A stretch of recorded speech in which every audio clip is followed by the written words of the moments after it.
This is the Dollemore Daily, and I'm Jesse Dollemore. Master Z. Jesse Packman introduced me to your great channel. What is the pivotal moment that you have you moved to the left? I know I was just talking about this last week with some friends. The pivotal moment was a podcast that I did with Brittany Page.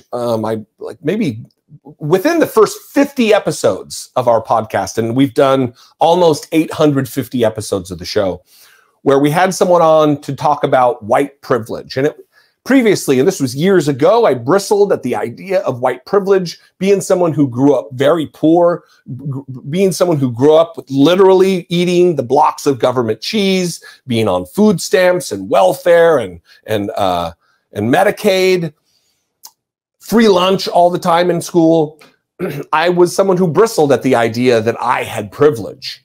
We had someone on, Ryan Bell is his name, a good friend of mine, and he put it in different terms, that just because you grew up poor doesn't mean that that extricates you from the privilege that you do have, that you, even as a poor person, when you're white, you have privileges that others don't. So that was the moment. It really opened my eyes up to a world that before was either ignored by me unconsciously or just not understood. That the mistreatment and injustice that has been visited upon Black and brown people in this country, that was the moment. That was it for me.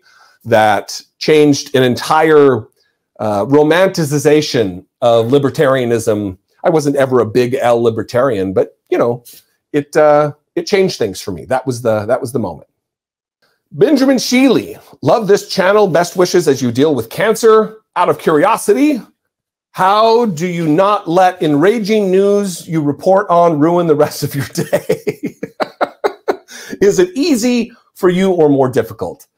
Most of the time, it is easy. We live in a house, Brittany Page and I, who's just behind the camera here, or is it in front of? You're behind it, right? Our house is filled with politics all the time. As soon as this is done here, in another 15 or half hour, we're going to go record a podcast that will go up today. We have 2 videos that are coming out. Mine, which by the way, you got to check. I talk about Ben Shapiro and his meltdown over Lizzo, but there are days, to be frank, that it is hard for me. There's weeks where I have to check out of social media. It happens less and less now that Donald Trump is gone. But I love my country and I want things to go well here. I want the people in this country to flourish, to succeed, to live the best life that they can. And that is not the case when someone like Donald Trump is running the show, gassing peaceful protesters, giving exorbitant tax cuts to the uber wealthy in this country. So yeah, there were times that it wasn't easy. But for the most part, I'm an optimist and a positive guy. And for some reason, I'm blessed with the Constitution, not the document, but the Constitution, to not let it fray me too much. Good question, Benjamin. Thank you. Hollywood's Diarrhea, Alex Kurtzman. I wonder if people are changing their usernames, so I have to say that. I don't want to give anybody any ideas. ZAR14. I don't know what that would be. Somebody should chat that. What happened to part 3 of why I left the GOP? That's a series I need to get back to. But what happened was I shifted, since we're talking about how the sausage is made here, I shifted from scripted videos to what I do now, which is just extemporaneous thoughts talking into the camera. And so I kind of moved away from that model of content. But there's really no reason why I couldn't continue the series and talk about other things that Republicans are absolutely wrong about. I mean, really, the whole channel could be considered why I left the Republican Party. So, because I don't like fascists. Hollywood's Diarrhea, Alex Kurtzman. Joshua Perkins, with your move toward being a progressive, are there any views you still hold that people would consider conservative?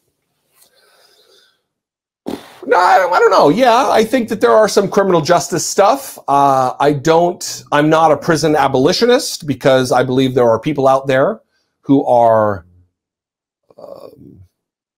hell-bent on hurting others. And I believe they need to be segregated from society. Your sexual criminals, there are your people who are child predators.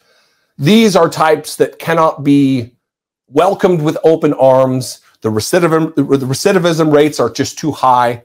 So I do believe there's something to be said for victims' rights. And I'm not a lock them all up kind of a guy, certainly. But I think we need to be more aware and conscientious about the people who have been harmed by these violent criminals. But I don't know. On the spot, I can't think of any other views that people would consider conservative. I've certainly shifted my attitude on guns. I used to not have a problem with people owning assault weapons. And after Las Vegas, that absolutely just melted away. It evaporated in moments watching that carnage take place. I still believe that obviously the Constitution states we do have a right to keep and bear arms. I don't mind if people own a handgun, but not an assault weapon. No. And there's probably a few others, but I can't listen to the podcast. I'm sure we get voicemails and emails all the time of people bitching about my views. So, you know, it's what it is when you think out loud, you think in public. When you're talking about your views in public, that happens. So good question. Thank you, Joshua. I appreciate it.